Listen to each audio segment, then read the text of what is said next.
While I was in a coma, my husband and mother-in-law stole my wallet. She won't need it where she's going, they chuckled, spending $150,000 on a luxury cruise. When the nurse handed me the receipts, I smiled. Then transferred every penny from their secret accounts to charities while they were still at sea. She won't need it where she's going. Those were the first words I heard as consciousness flickered back like a faulty light bulb. My husband Mark's voice, followed by his mother Eleanor's distinctive cackle.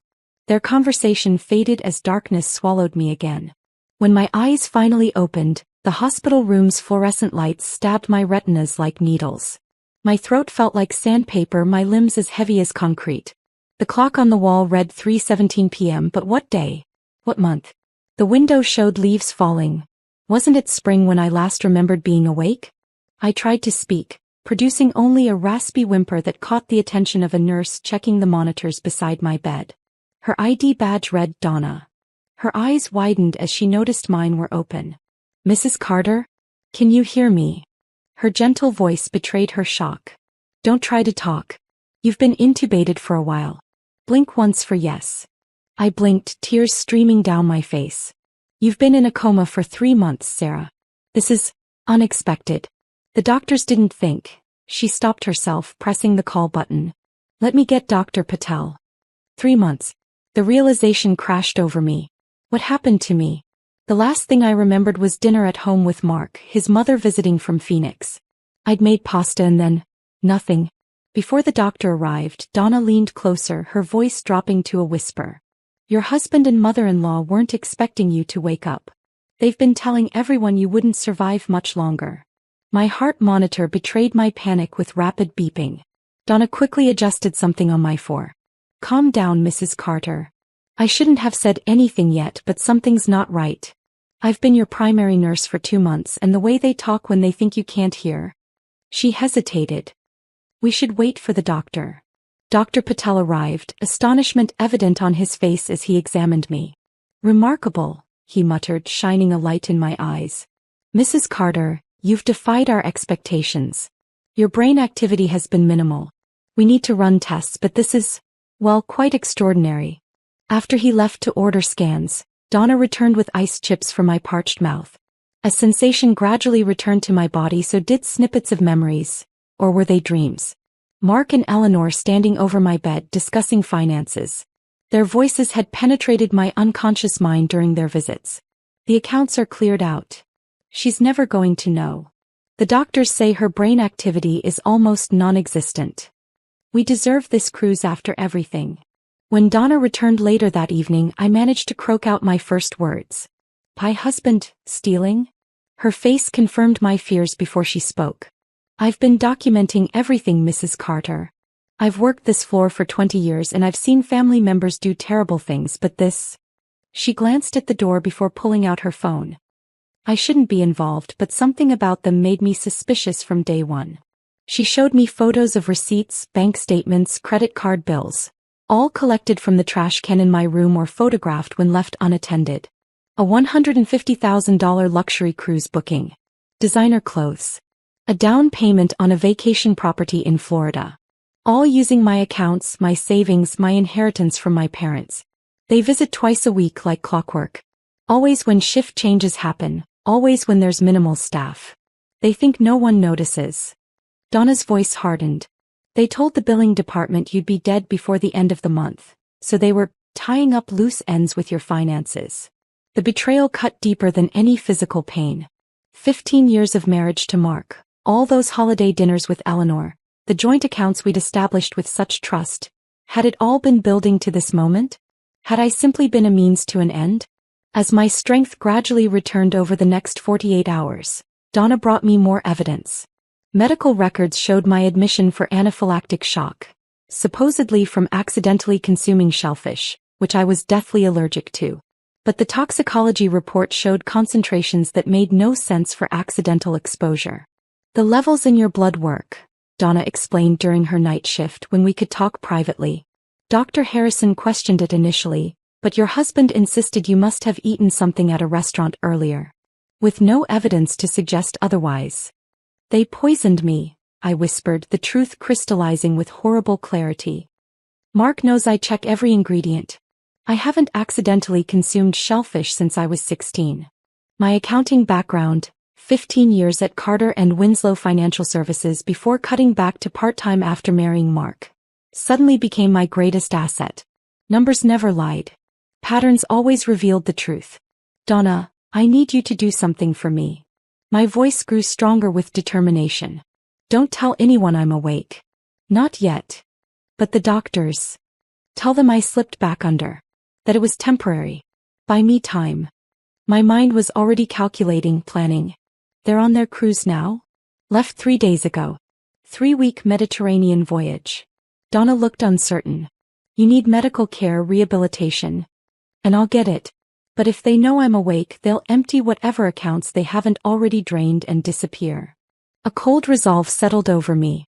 I need my laptop from home. Can you get someone to bring it? Tell them Dr. Patel ordered cognitive tests. Against her better judgment, Donna agreed. My house keys were in the hospital's safe with my personal effects. The next day, her daughter retrieved my laptop from the home office Mark rarely entered. As I slowly regained strength in my atrophied muscles through secret therapy sessions Donna arranged during her shifts, I began piecing together the extent of their betrayal. Mark and Eleanor had timed everything perfectly, or so they thought. They hadn't counted on me waking up. They certainly hadn't counted on Donna's meticulous documentation or my financial expertise. Every night I worked from my hospital bed, using the skills I'd honed throughout my career to trace their digital footprints. Passwords I knew, accounts they thought I'd forgotten, online banking credentials they'd failed to change. We need to tell someone, Donna urged 1 week after my awakening as she helped me sit up independently for the first time. Not yet, I insisted, showing her my laptop screen, a bank transfer confirmation showing the movement of funds to an offshore account. They think they're untouchable on that cruise ship. But the satellite internet they're using? It's creating a perfect trail. I smiled for the first time since waking up, a smile that held no warmth. They've stolen everything from me, including nearly taking my life. But they forgot the most important thing. What's that? Donna asked. Never underestimate an accountant with nothing left to lose. My words hung in the air as Donna nodded grimly. The following morning she arrived for her shift with a manila envelope tucked inside her scrubs. Monthly statements from your checking and savings accounts, she whispered, closing the door behind her. I called the bank pretending to be you, said I was traveling and needed them sent to my sister's address. My home. Most nurses wouldn't risk their licenses this way, but Donna had witnessed too many visiting hours filled with Mark and Eleanor's whispered calculations over my supposedly dying body. Spreading the statements across my lap, I traced my finger along the columns of numbers. Even in my weakened state, the patterns jumped out immediately. Small withdrawals at first, $500 here, $1,000 there, beginning not after my hospitalization but 6 months prior. The amounts gradually increased as they grew bolder, culminating in massive transfers once I was comatose. They were planning this, I murmured, my hands trembling. The accident was just the final step. The timestamps told their own damning story. Withdrawals made minutes after my regular Thursday yoga class. Transfers during my monthly lunch with college friends. They had studied my routine, knowing exactly when I wouldn't notice money disappearing. There's more, Donna said, pulling a folded document from her pocket. Found this in your husband's jacket when he left it on your chair during his last visit. It was a power of attorney form granting Mark complete control over all my financial affairs, supposedly signed 2 days before my allergic reaction. The signature looked convincing at first glance, but after 15 years of signing joint tax returns and Christmas cards, I spotted the flaws. The loop of the Z in Sarah was too tight, the slant of the C in Carter too steep. A decent forgery but not perfect. He forged my signature, I said flatly, feeling strangely calm. And the witnessing notary, Maria Valdez, she doesn't exist, at least not at this address. The notary stamp looks legitimate but the number's wrong. Standard 8 digits, this has 9. Donna looked impressed. How can you tell all that? 5 years auditing suspicious financial documents for Carter and Winslow, I explained. Forgery was my specialty. The irony would be funny if I wasn't the victim. Over the next 3 days, Donna brought more evidence.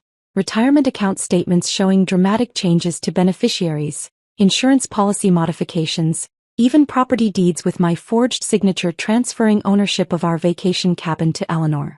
The paper trail painted a clear picture, but it was Mark himself who provided the final pieces of the puzzle. His Wednesday visit coincided with what Donna told the staff was a temporary setback in my condition, requiring privacy screens and minimal disruption. Hidden behind the medical equipment, I lay perfectly still, eyes closed, breathing evenly as Mark settled into the visitor's chair beside my bed. His phone rang within minutes. "Hi, Mom," he answered, his voice cheerful in a way I hadn't heard since our early dating days. "Yes, everything's still on schedule. Sarah's condition is deteriorating nicely, according to the doctor I spoke with this morning." The casual cruelty of his words sent ice through my veins. "The Cayman account is all set up. Henderson confirmed the transfers are untraceable." He laughed. "No, they can't freeze them once we're on international waters. That's the beauty of it. Everything will look legitimate from their end. By the time anyone would investigate, we'll have moved the money again." He paused, listening. "Of course I feel something, Mom. 15 years is a long time. But let's be honest, it was your idea to pursue Sarah in the first place. The quiet accountant with the family money, remember? You said she'd be perfect." My heart seemed to stop. Our meet-cute at a charity auction, had that been orchestrated? Our whirlwind romance, his persistent courtship despite my initial hesitation. All calculated? "No point getting sentimental now," Mark continued. "We've got 3 weeks of luxury ahead and the rest of our lives to enjoy her money. The doctors say it's just a matter of time before her organs start failing. Natural causes. No one will question it." After he left, I finally allowed myself to cry, silent tears streaming into my pillow. 15 years of memories kaleidoscoped through my mind. Mark's proposal at my favorite restaurant, our wedding in my parents' backyard, vacations and anniversaries and ordinary Tuesdays. All fabrications. Every "I love you," a stepping stone toward this betrayal. By morning, grief had hardened into determination. Using the hospital Wi-Fi and my laptop, I began meticulously documenting everything. Photographing the forged documents, creating spreadsheets tracking every unauthorized withdrawal, recording dates and times of Mark's damning conversations. "You should be focusing on your recovery," Donna cautioned, adjusting my phone as I typed one-handed. "This is my recovery," I replied without looking up. "Every piece of evidence is another step toward walking out of here." Through careful research, I discovered that digital evidence of financial fraud, especially with clear patterns and documented forgery, was admissible in court. More importantly, with proper documentation, I could potentially take action remotely, freezing accounts and pursuing legal remedies even while Mark and Eleanor sailed blissfully through the Mediterranean. I created secure cloud storage for my growing evidence file, backing up everything in multiple locations. If my laptop disappeared, the trail would remain. I researched law firms specializing in financial fraud, compiling a list of questions for initial consultations. One night, as I scrolled through bank records, I uncovered a strange inconsistency. Large deposits into our joint account before significant withdrawals, money that hadn't come from my salary or investments. "They're using me to launder money," I realized aloud. The deposits aligned perfectly with Eleanor's trips to visit her old friends in Las Vegas, 4 times annually for the past 8 years. This discovery transformed my understanding of their scheme. It wasn't just about stealing my money. I was a respectable front for something larger, my clean financial history and impeccable credit perfect camouflage for their activities. 10 days after my awakening, Dr. Patel noted remarkable improvements in my condition during his actual examinations, though he still believed I was unconscious most of the time. "Her brain activity is increasing," he told Donna within my hearing. "We may need to re-evaluate our prognosis." "Not yet," I whispered to Donna after he left. "I need more time." With steady hands and a steadier resolve, I continued building my case against the husband who had married me for money and the mother-in-law who had orchestrated it all. While they sipped champagne on their stolen cruise, I prepared to sink their carefully constructed ship of lies. My fingertips glided across the keyboard, each keystroke a promise. This betrayal would not stand. The paper trail they'd left would lead straight back to them, and the quiet accountant they'd underestimated would be waiting. But I couldn't do it alone. My body, still recovering from months of atrophy, betrayed me with its weakness. My mind, though sharp with purpose, needed resources beyond my reach. I need to make a phone call, I told Donna during her night shift. Someone I used to work with. Donna hesitated. Using the hospital phone would create a record. Your cell. Please. I gripped her hand. There's someone who can help us. Jessica Miles had been my protégée at Carter and Winslow. Brilliant with numbers and fiercely loyal, she'd taken over my biggest clients when I reduced my hours after marrying Mark. We'd stayed in touch through monthly lunches until my accident. Donna held her phone to my ear, angling it so I could see Jessica's face when the video call connected. Donna? Is everything? Jessica's voice cut off when she saw me. Sarah? Oh my God, you're awake. Keep your voice down, I whispered. Officially, I'm still in a coma. The shock on Jessica's face shifted to confusion, then understanding as I explained the situation.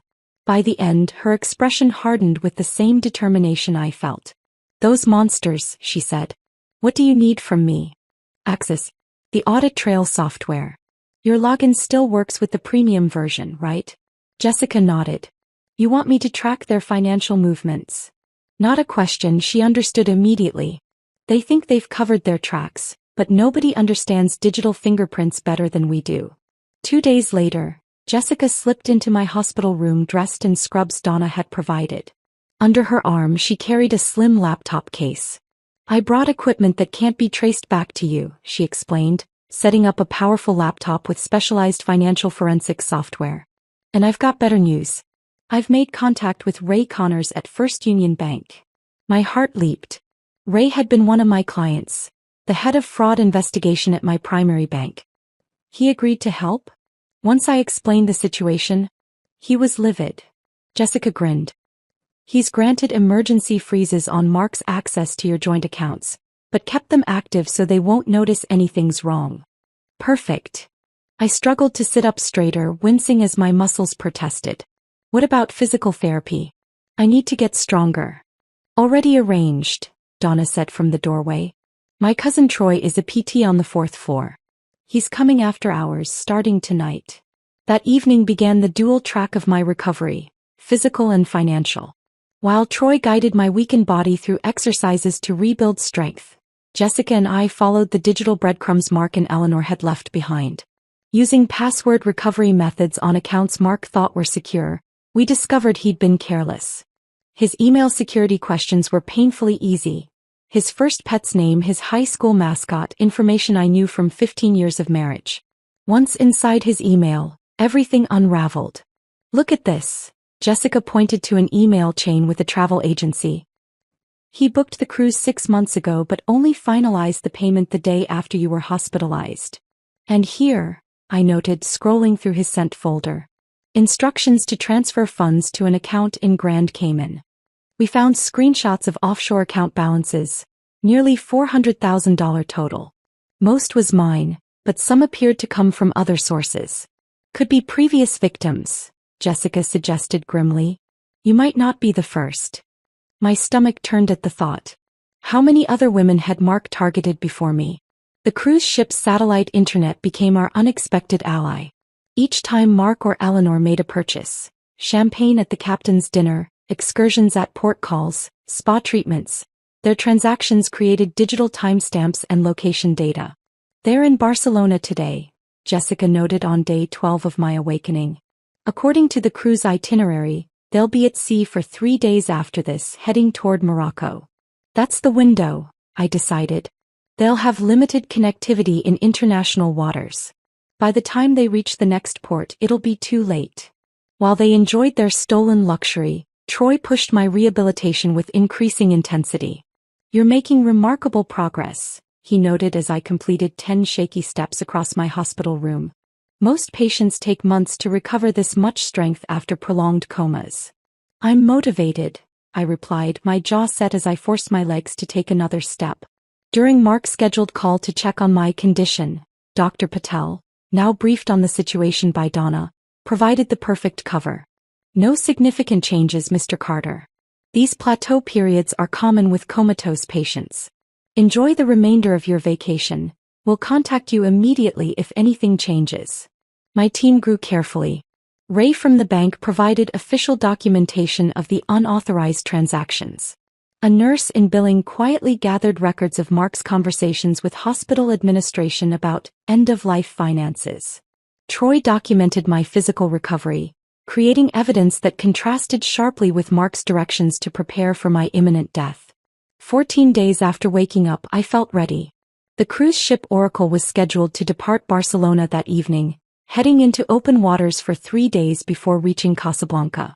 Everything's in place, Jessica confirmed, showing me the monitoring software tracking Mark and Eleanor's movements.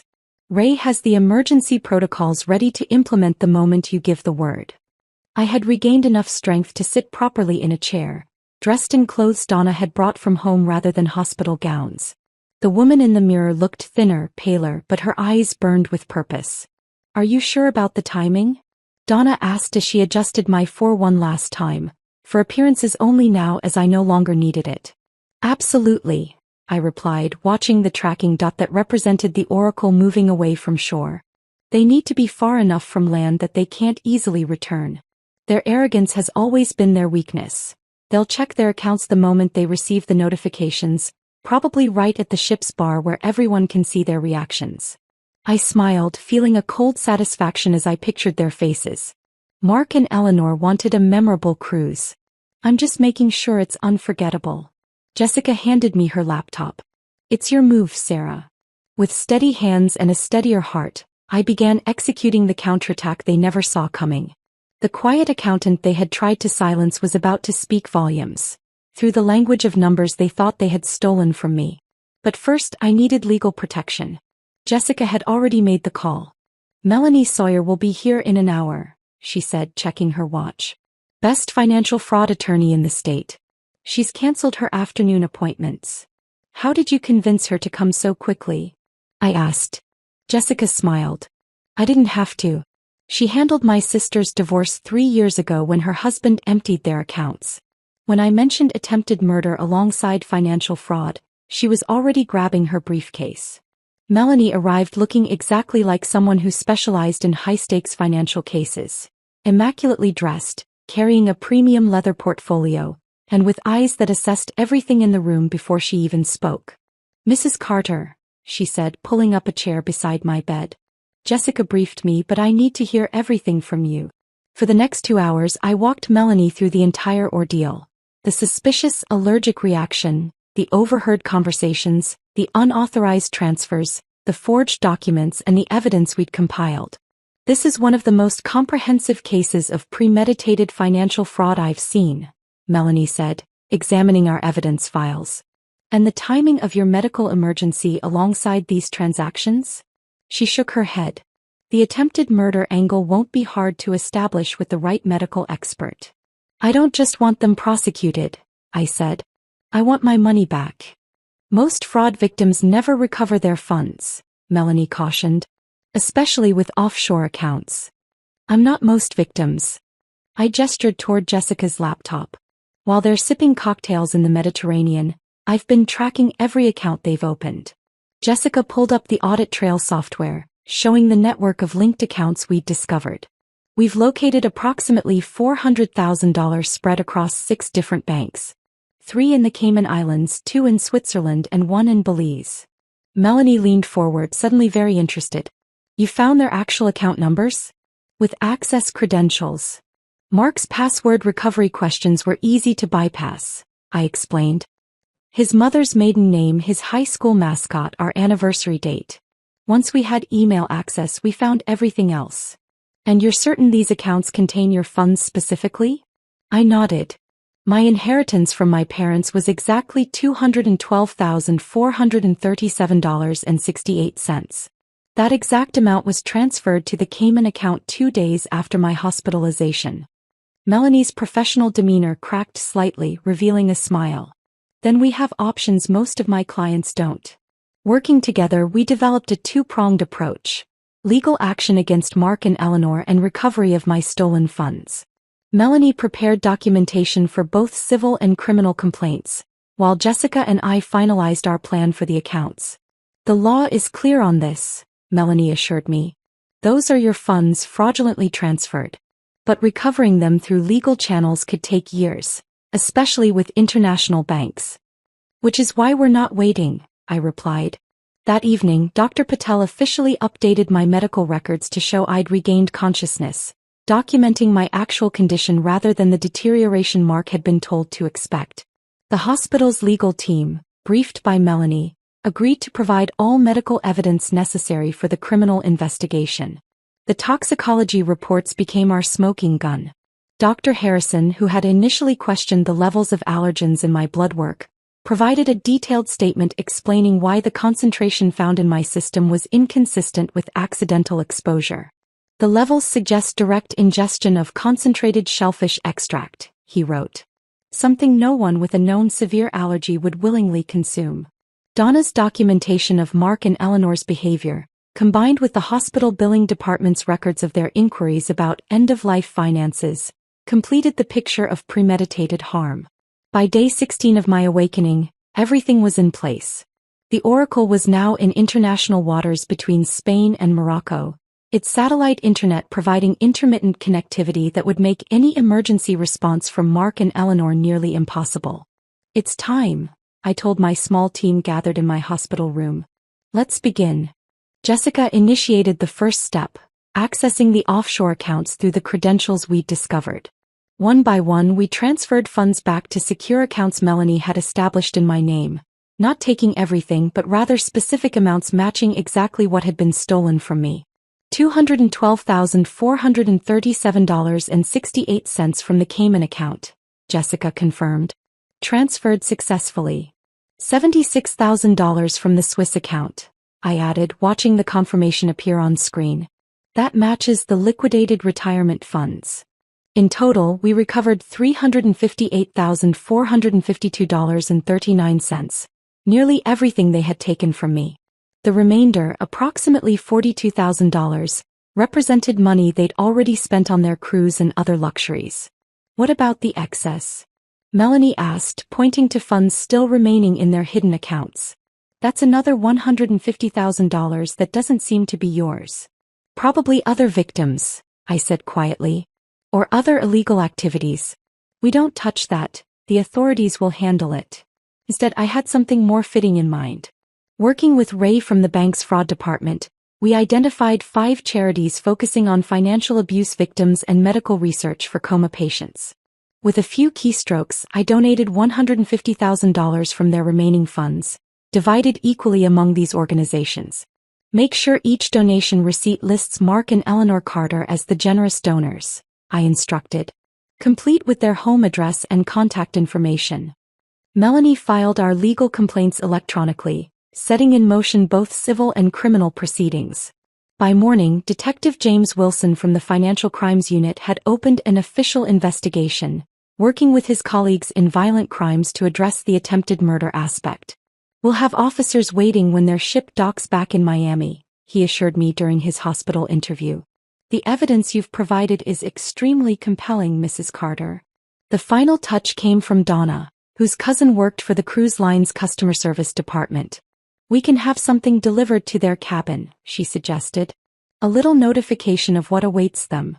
I drafted a simple message to accompany the charity donation receipts. Recovered, aware, and waiting. Enjoy the remainder of your cruise. Sarah. As Jessica tracked their ship's progress, we watched and waited. The moment of truth would come at 2:15 p.m. ship time, when the Oracle satellite system would connect for daily updates and our package would be delivered to their cabin. They've just received the package, Jessica announced, watching the delivery confirmation. And Mark's accessing his accounts now. He's trying the Cayman Islands one first. I imagined his face as he discovered the transfers, the growing panic as he checked account after account. The frantic calls to his mother's cabin. Their desperate attempts to contact their bankers, hampered by the ship's limited connectivity. The ship won't reach the next port for 58 hours, Donna noted, checking the itinerary. They're completely trapped. I leaned back against my pillows, feeling a calm satisfaction that had nothing to do with vengeance and everything to do with justice. They had left me for dead, stealing not just my money but the future I'd planned. Now they would face the consequences of their actions, stranded at sea with plenty of time to contemplate what awaited them at shore. Justice, I murmured, is best served cold. And with an ocean view. The next 58 hours passed with remarkable speed. As Mark and Eleanor remained trapped at sea, my recovery accelerated. By the time their ship docked, I had progressed from shuffling steps to walking the hospital corridor unassisted, my body responding to the urgency of my spirit. Dr. Patel signed my discharge papers the morning the Oracle was scheduled to arrive in Miami. Medically speaking, this is unprecedented, he said, reviewing my charts. Most patients require months of rehabilitation after prolonged comas. Most patients weren't poisoned by their spouses, I replied, accepting the wheelchair hospital policy required for my exit. Nothing motivates recovery like justice. Melanie had arranged for a private investigator to document Mark and Eleanor's return. The photos arrived on my new secure phone as Jessica drove me to the temporary apartment she'd helped me rent. Mark's face contorted with panic as police officers approached him on the gangway. Eleanor attempting to flee before being intercepted by a female detective, their luggage being searched on the dock. They were arrested without incident, Detective Wilson confirmed in his call. They're being processed now on multiple charges including attempted murder, grand theft and fraud. Given the evidence, the DA is confident they'll remain in custody until trial. My next stop was my home, accompanied by Jessica, Melanie and 2 police officers. The search warrant Melanie had obtained allowed us to recover any items purchased with my funds, plus collect additional evidence. Walking through the front door was surreal, like entering a museum exhibit of my former life. "Are you okay?" Jessica asked, noticing my hesitation in the foyer. "Yes," I answered, surprised to find it was true. "This isn't really my home anymore. Just a crime scene." In Mark's home office, investigators discovered the missing pieces of our puzzle. Notebooks detailing previous financial schemes, records of investments from other women, and most damning, a small vial labeled shellfish extract hidden in a locked desk drawer. "They weren't just planning to steal your money," Melanie observed as the vial was carefully bagged as evidence. "They wanted to eliminate any chance you'd come looking for it." The community response surprised me most. As news of Mark and Eleanor's arrest spread, neighbors I'd known for years came forward with observations they'd kept to themselves. "Eleanor was always asking about your schedule," admitted Diane from across the street when she visited me at my new apartment. "When you'd be home, when you'd be traveling for work."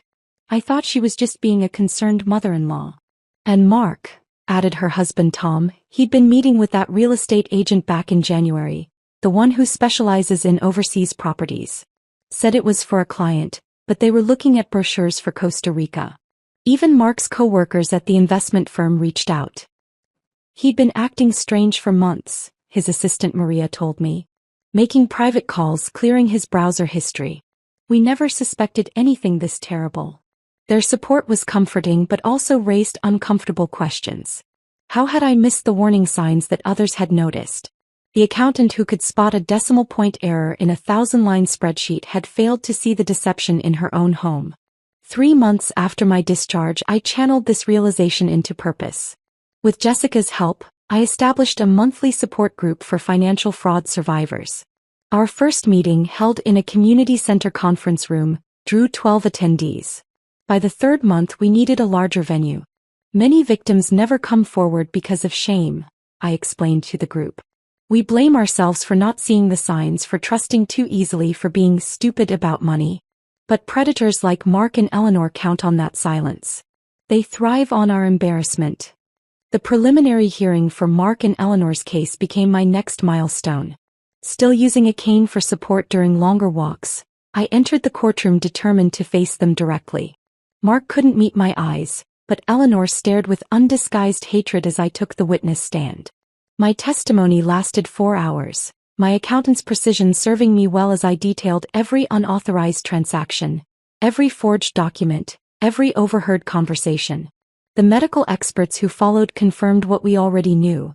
My shellfish reaction had been no accident.